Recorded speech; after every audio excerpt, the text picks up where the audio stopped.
Hi, I'm Tom Geisel. At Sun National Bank, we believe that citizens need to be informed about the important issues that affect their daily lives. That's why we're proud to support programming produced by the Caucus Educational Corporation and their partners in public television. This special edition of One-on-One with Steve Adubato is brought to you from the Tisch WNET studios at Lincoln Center. Funding has been provided by Hackensack University Medical Center, Bloomfield College, offering small classes and big opportunities since 1868, New Jersey Manufacturers Insurance Group, auto insurance, homeowners insurance, and banking under the principle of stewardship, and by Verizon Communications. This is One-on-One. That's good acting, yeah.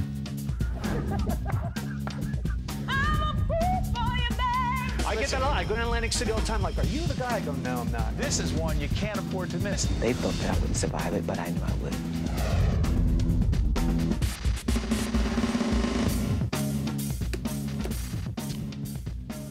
Hi, I'm Steve Adubato. We're coming to you from the Tisch WNET studios here at Lincoln Center. We are thrilled to be joined by Andy Cohen. You know Andy Cohen. How you doing? I'm doing great. Andy Cohen is the author of a terrific book called Most Talkative, which you were, in fact, named in high school. I was. Never stopped talking. Never stopped talking. Before and after, yeah. Stories from the front lines of pop culture.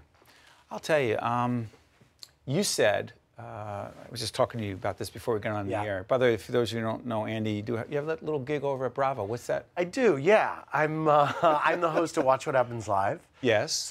It's only live show and late night, every night at 11, Sunday through Thursday. And then I work behind the scenes, too. I'm in charge of development and talent over at Bravo. Why don't you make it more clear as to what particular programs you may have brought to the air? Oh, my team, well, you know, Top Chef. Yes. And the Housewives series. That little brand? That little brand, yep.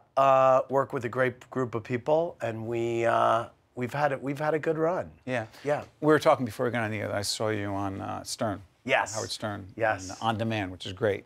You can just get it and watch the interview. And I thought it was really terrific.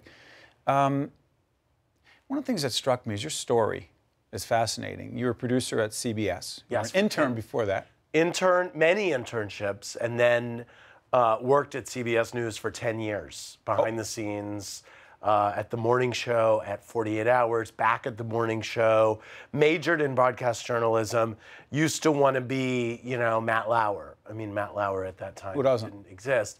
Who doesn't, exactly. I put every embarrassing photo that I could find in the book. I think it's funny. Look, I think it's funny to laugh. Sometimes people like laughing at others, so I don't mind if the other is me. If people, you know, I like to make people laugh. I like to make people smile.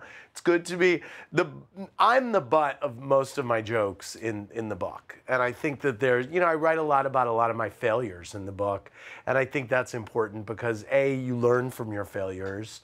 You're supposed to. And B, it's, you know, what are you going to do? Bloviate about your success or, you know, talk about how you've stumbled? It's interesting to see how people have stumbled, I think. Yeah, one of the keys to your success, at least from my perspective, and my wife and I are big fans of your work and the Housewives series. I mean, it's fun. I mean, I will admit it. It is a guilty pleasure. When you Nothing born and raised, to feel guilty about. Well, born and raised in Jersey, I would just say that Jersey is a guilty pleasure. Yes. There are times I'm like, I recognize a little too much of that. Yes. Yes. Where did the idea come from for the Housewives brand? It came from a confluence of there wasn't one day where it was like, oh my God, we're going to do this show and this is what it's going to be. It came from a confluence of events that started with a man called Scott Dunlop bringing us some tape that he had shot of some neighbors of his in his gated community in Coto de Caza in Orange County. And their boobs were bigger than anything we'd ever seen. Their hair was blonder. And yet, one of them worked in an insurance office. Actually, was Vicky on the original tape? I think she was on the original tape. But he had been talking about maybe doing a mockumentary. And we said, these people aren't actors. You know, let's just shoot a little more. So we shot more of them. We put more of their lives on tape. their kids. And what we wound up deciding was, let's do a show about a group of friends in a gated community. And it just seemed like, as we shot, it could be a reality Knots Landing. In my mind, that's what, in its best iteration, it could be. And I think actually that's what it became, especially in season 2 of that series, where real life events started to happen, and Gina's marriage started falling apart, and all these real things started happening in front of the cameras. And because you were invested in these women and who they were and what was going on, somehow you were connecting with them in ways that you maybe hadn't been in season 1. Maybe you start watching because you think it's a train wreck, or I don't like this person, or I want to laugh at this person. But as it goes on, like you say, you start relating to these people, and it starts becoming, wait a minute, that happened to me, or that happened to my friend, or how would I react if I was in this situation? And so I think that's kind of the entry point for a lot of people, and then that's where it goes to. Andy, when did you and your colleagues know at Bravo that you had something in this business that doesn't happen too often? You had a corny cliche, lightning in a bottle. I think, for me, it was season 2 when we were in the field shooting. Season 1 was, the whole story is in the book. It was an agonizing process getting it into any kind of shape when we almost killed the show. And Really? I remember Lauren Zalaznik saying, who's my boss, saying, let's call it, Desperate Housewives was doing very well. She said, let's call it The Real Housewives, which we thought was great. And then before we aired it, she said, let's call it The Real Housewives of Orange County, in case we ever decide to do it anywhere else. And I thought, this is ridiculous. We're never going to do this anywhere else. That's so crazy. As we were shooting season 2, and Gina's marriage started falling apart, and things were happening with Vicky, and I was getting really excited hearing what was happening in the field, I thought to myself, wait a minute, this is amazing. This is actually happening. I mean, this is a soap opera. And I've always loved soap operas. I loved All My Children from the time I was in high school. And then we had casting for a show in New York called Manhattan Moms. And when we all started looking at this casting that we had commissioned, and we thought, this is interesting, there are some interesting people, it hit me like a ton of bricks. Oh my God, we can do this in New York. And it'll be totally different because the women are so different. Culture's different, but everything. It will be similar enough in that it's about 5 women and the husbands are kind of in the background. And that's when I realized, oh my God, I couldn't wait to do it in New York. New York to me was like amazing. But here's the funny thing about that. You'll often hear people say, you would never catch me doing a quote unquote reality show. Yeah. Not true though. Meaning when you Not true cast anymore. for it. Oh, absolutely. And not true. I think with Beverly Hills, and the story of casting Beverly Hills is in there, because what happened is it was a little quiet as we were casting it. And I don't know who the woman is that came in, but Sumner Redstone's girlfriend at the time, I think, came in for it, and some other high-profile women. Once that happened, there was a line of Bentleys in front of our production company in LA, and furs, and the waiting room was like, oh my God, all these people were trying out for this show, and it was like, hold on, this is interesting. And then again, in New York, I think, if you look at Carol Radziwill, who's in the new season of The New York Housewives, award-winning journalist with ABC News Sure. for years, wrote a great book, and, it's interesting that she joined the cast. And when you have someone like Bethany, Yeah. who, as we do this program in the summer of 2012, is just kicking off, Yep. an interesting new career as Talk show daily host. talk show host. To what degree do you believe those who want to be a part of the franchise say, hey, wait a minute. Not only is we're talking about somebody moving product, like Right. the Skinny Girl thing that Yes. she did, right? I could have my own show. To what degree do you get concerned about people who are really just quote unquote acting out and not being themselves? We and just typically don't cast those people. You can tell? Well, yeah, you can't tell. I mean, they need to have something going on. The thing, in their real lives. In their real lives. And I think that, what happened with New York is a lot of what was going on was just as we shook up the cast of New York last season at the end. And it Three? was four. Oh, four And it was partly because a lot of what everybody had going on was as a result of the show, and it wasn't stuff that necessarily predated the show, and it just seemed so, it was like going inside and going inside.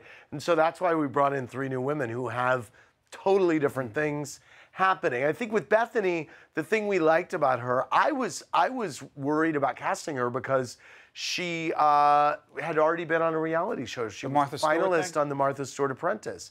But the reason we ultimately overlooked that is she wanted to be a businesswoman. She had a real business. And she wasn't shilly in a nasty, gross way on the show. She was just doing her thing and trying to make something happen. Viewers do not respond well to people kind of overtly shilling. I will. Speaking of our viewers don't. By the way, shilling, you mind if I talk about your book again? Please do. Most talkative stories from the front lines of pop culture. Andy Cohen. Andy, we'll go back and talk about your childhood just a little bit, but I have to ask you about the Jersey Housewives. The Jersey Housewives reunion that most people saw. In the book, you do talk about like physical stuff going on to the point where you were being thrown around. I think you said like a rag doll. Yes, was it by Teresa? It was by Teresa. I can't even believe on PBS I'm talking about this. I can't either. I was thinking. I was pushed. Yes, that's his. Look, you said violence. I wouldn't. But is there a part of you say the real part of this discussion is there a party that says, hey, enough of this? Enough of this, meaning, listen, we got a great brand, there are a lot of people watching, but here are the parameters.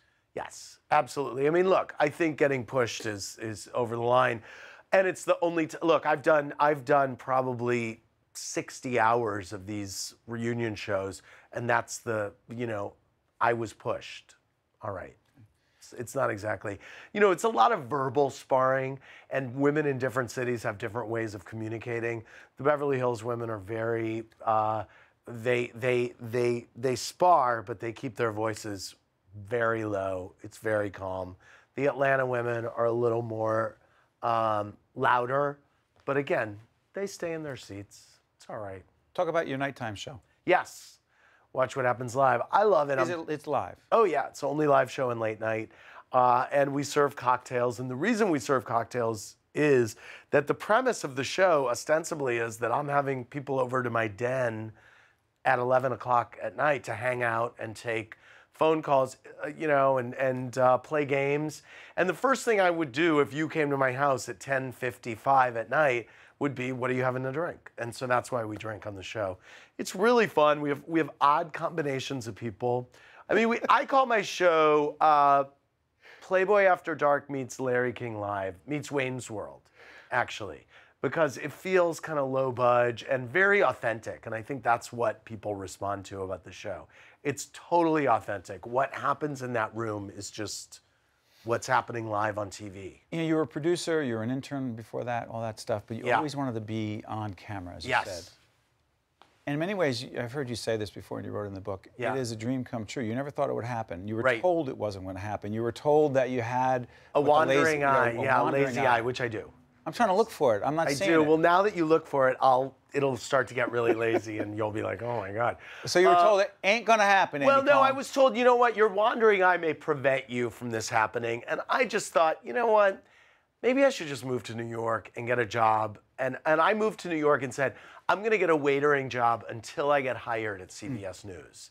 I wanted to be at CBS News. Like, that's where I wanted to be. And as luck would have it, I never wound up having to get a waitering job. I got hired like a week after being in New York, which was really incredible. And I never left. I've worked for 23 years since. Not bad. Yeah, it's good. It's really good. I got to do this. 2 minutes left, and I should have left more time for this. Yeah. Your story about growing up is pretty powerful. You growing up in St. Louis, because you're a Cardinals fan, I know that. Yes, big Cardinals fan. That's... Look at this. That's ridiculous. Yankee fans. Got a picture of Andy and curlers. Great. Oh, yeah. Me and curlers. There you go. My neighbors did that to me. The bottom line, and believe it or not, I was in the closet at the time, but yeah. You were in the closet? I was. Yeah, it's true. Yeah. When did you? I came out when I was 20. Yeah. Parents totally supportive. Totally supportive, yes. You talk a lot about your parents. They're great. I do. They're great. They're great. My mom is the best character in the book, although she hates it when I say she's a character. When I came out to her, she said, I probably would have hated your wife anyway, which is pretty great. Actually, and great. Yeah. And so, I mean, in so many ways, is it uncomfortable for you if someone says, hey, you're a role model? You know, it's funny. I've been on this book tour. It is uncomfortable, but the best thing about being on the book tour is the guys and girls that have come up to me and said, I watch you on TV and now I'm out of the closet and you're my friend on TV. Or the moms who have come with their sons and said, he's you, or seeing you or reading this helped me deal with that. And so that really touches me. Yeah. It's good stuff. You're living your dream. I absolutely am. Don't stop doing it. I will not. The book is most talkative. Stories from the front lines of pop culture. Andy Cohen. You can check him out every night on Bravo. Time? Yep, at 11, live at 11. So he's doing good stuff behind the scene as well as on camera. Thank you. It's a good gig. Thanks. And it's real life, you know, reality TV that's real. And so is it right here, too, one-on-one, here from the Tisch WNET studios at Lincoln Center. Meet good people. Be right back right after this. If you would like more information on this program, or if you'd like to express an opinion, email us at info@caucusnj.org. Visit us online at oneonone.org. Or find us on Facebook at facebook.com/Steve Adubato, Ph.D. There she is, the beautiful, talented Joy Bauer. She's the Today Show health expert and author of The Joy Fit Club. How you doing? I'm doing great. You have a good life. I do. You have a good life. I have a great life. Let me ask you a question. When you do the Today Show all the time. You know, I've come on occasionally and seen you there. Every time I see you, either at home or in the studio, you not only love what you do, but you make a difference in what you do. What does it feel like to know that? I feel very lucky. I really feel blessed that this career path found me, and it really did find me because I didn't set out to be a nutritionist. Well, I always had this passion for health. I was sort of initiated into the health field in middle school, if you can believe it. I was a competitive gymnast, and I shouldn't say this on television, but... Say it. It's public television. All right, here we go. We need the truth. My first diet was in high school, and I set out to figure the right food combinations to optimize my sports performance. There was no internet back then, so I went to the library and I scored through all of these big fat textbooks, and I realized that complex carbohydrates and vegetables were the key to my success. So for 3 days straight, I appointed Ritz crackers as my complex carbohydrates and mayonnaise-laden coleslaw as my vegetables. Get out of here. 3 days straight, that's what I ate. Anyway, I jumped ship, it didn't work, no surprise. But that was sort of the beginning of my journey into the health field professionally. And then undergraduate, I had a degree in kinesiology, which is sort of like exercise physiology. And then I went on to get a graduate degree in nutrition, and I love it. And every time I hear somebody has transformed their lives, they're happier, they're healthier, they wake up in the morning with a big smile on their face, it reminds me how much I love what I do. And again, we're going to be showing some pictures, Joy, of some of the women, and men, some of the people that you've made a big difference in their lives. But by the way, talk to us about the Joy Fit Club. Cookbook and diet plan and inspiration. A whole bunch of stuff going on here. You're one of my wife's favorite contributors on the Today Show, and she learns a lot from your work. Talk to us about some of the people who you've inspired, and who, you know, they've made a difference in your life as well. Well, this series, it started 4 years ago, and to date we have 150 people in the club, Joy Fit Club members, and the deal is, in order to get into the club, you had to have lost at least 100 pounds through diet and exercise alone. So no pills, no potions, no surgery, the good old-fashioned way. And what's so cool about this series on TV and in the book, it shows people that are watching that are struggling with their weight, no matter how much you have to lose, 5 pounds, 10 pounds, or more than 100 pounds, that you can do it. If you believe in yourself, these are regular people. They didn't have fancy schmancy personal chefs or trainers. Regular folks. Yeah, they just ate smart and they walked more. Do me a favor, Joy. Talk us through this. Okay, so this is Greg McBride, and Greg struggled with obesity his entire life. He had problematic family dynamics, he had financial restraints, he had huge health scares.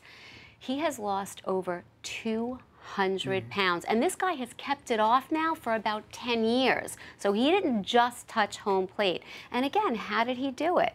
He became more comfortable in the kitchen. He started cooking more. He stopped the fast food. He nixed the liquid calories, and he started walking. And this kid, this guy, he's a man now, is the biggest love ever. We're going to go to another one. Guys, let's go to the next shot Joy's going to talk about. Who is this? She's a marathon runner. No. This woman that you're looking Who at is now that? is a marathon No, that's not runner. a marathon. Yes, No she disrespect, is. but that's She's not a marathon runner. Unbelievable. Show the after shot. Do we have the after Please shot? tell me. Oh my God, that's the same person. Yeah, she's actually ranked in Los Angeles for marathon running. Like, these people have completely changed their lives.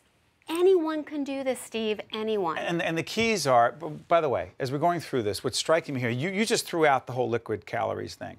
And by the way, and Joy's stuff, if you know Joy's stuff from the Today Show and from her writing, you know that none of this stuff is fad stuff. This is clinical stuff. This is research stuff. It's proven stuff.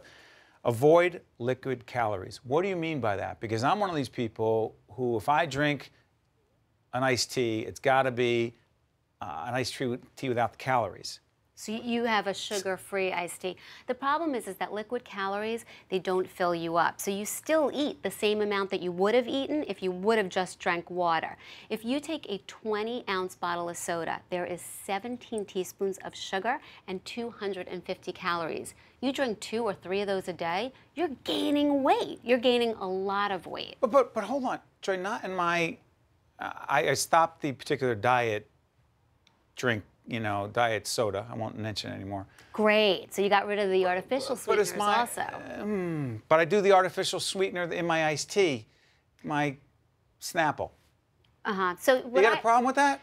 Well, I do. You know, I'm not an advocate of the artificial sweeteners, and I even put stevia in there. Any of the 0-calorie sugar things that sort of trick your brain. But trick your brain? You know, in other words, they give you the shot of sweetness without any of the real sugar calories. I want people to get used to eating food in its natural state, drinking water, even the natural flavored seltzers. Natural flavored seltzers are great because it has the fizzy pop like soda. Yep. But it doesn't have added sugar or the artificial sweeteners or stevia. That being said, I know people really love some of the diet stuff with the artificial sweeteners or with stevia, and I get it, and I respect that, and they can really be helpful with weight loss. No more than 2 items a day with those things, and then you're fine. Talk about avoiding trigger foods. What are we talking about? What are trigger foods? So trigger foods are those foods that once you start eating, you just can't stop. And that's going to mean different things for different people. For some people, it's peanut M&Ms. For some people, it's chips, chocolate chip cookies. Some people have a problem with peanut butter. You know, they stick their finger in the peanut butter jar, and before you know it, the 10th finger, the 20th finger. So you have to identify what are your own trigger foods and get them out of the house. It's not fair to keep them in sight. Hold on. Yeah, my wife needs, Jennifer, you need to listen to Joy right now. I tell her there's certain chips, keep them out of the house. She said, because we have 3 small kids. She said, they're for the kids, they're not for you. Who's right? I think if they're problematic for you, get them out of the house, because there are probably other things that the kids like that you don't necessarily love. Right? Trigger kids foods. Are Get them out of there. Get it's them like out a of drug. the house. It is. It is. And they stare at you and they scream your name. And even if they're in the cupboard and the door is closed, yes, you know they're there. Do you believe in? I do a lot of gum at night, sugarless gum, not to eat. I think it's great. Okay. I think sugarless gum, and also some of the interesting herbal caffeine-free teas at night. They have desserty ones, really delicious ones. Chocolate-covered strawberry, red velvet cake, vanilla pomegranate I just saw. You're good with that. Fine. By the way, check out Joy's stuff, the Joy Fit Club, cookbook, diet plan, and inspiration. Great stuff here. A couple other things here. We've talked about this before on the air and off about daily exercise. We both do it. I would not come in the studio today without exercising early in the morning, not only for fitness and vanity, big on vanity. Forget about the energy. I mean, you got a long, we tape, I mean, tons of interviews during the day. We need it. But every day, because? So important. I tell people to aim for at least 30 minutes of exercise a day. And if you don't have the time to do it continuously, break it up into bite-sized pieces. You could do 10 minutes in the morning, 10 minutes in the afternoon, and 10 minutes in the evening. And it could just be a walk. It doesn't matter what it is. But it's so important on so many levels. First, it burns calories, so it helps you with your weight and your diet. Next, it boosts your immune system and your mood. But it puts you in that positive mindset. So once you've exercised, you don't want to mucky it up with bad food choices. It's the perfect marriage with smart food. You're perfect. Joy, you're the best. Thank you. Thank you. Love you, Anytime. Steve. I love you, and I learn every time you're on. Come over and for thank dinner you. You just tonight. taught my wife what to do at the house. This special edition of One-on-One with Steve Adubato is brought to you from the Tisch WNET studios at Lincoln Center. Funding has been provided by Hackensack University Medical Center, Bloomfield College, offering small classes and big opportunities since 1868, New Jersey Manufacturers Insurance Group, auto insurance, homeowners insurance, and banking under the principle of stewardship, and by Verizon Communications. Promotional support provided by The Record, North Jersey's trusted source, and northjersey.com. Transportation provided by Airbrook Limousine, serving the metropolitan New York, New Jersey area. One-on-One with Steve Adubato has been produced in partnership with St. Joseph's Healthcare System. Each year, Americans fill 4 billion prescriptions, but as much as 1/3 of that medication will never be used. Some of this waste ends up in the rivers, lakes, and streams that make up our drinking water supply. The United Water Foundation and the National Community Pharmacists Association have partnered to bring you a simple solution. Dispose your meds responsibly. Go to disposemymeds.org to find a participating pharmacy and to learn more. A public service message from the United Water Foundation and NCPA. This is One-on-One. Join me as we get up close and personal with some of today's most compelling personalities. This is one you can't afford to miss. Weeknights at 7 and 11:30 p.m. on NJTV and 12:30 a.m. on 13.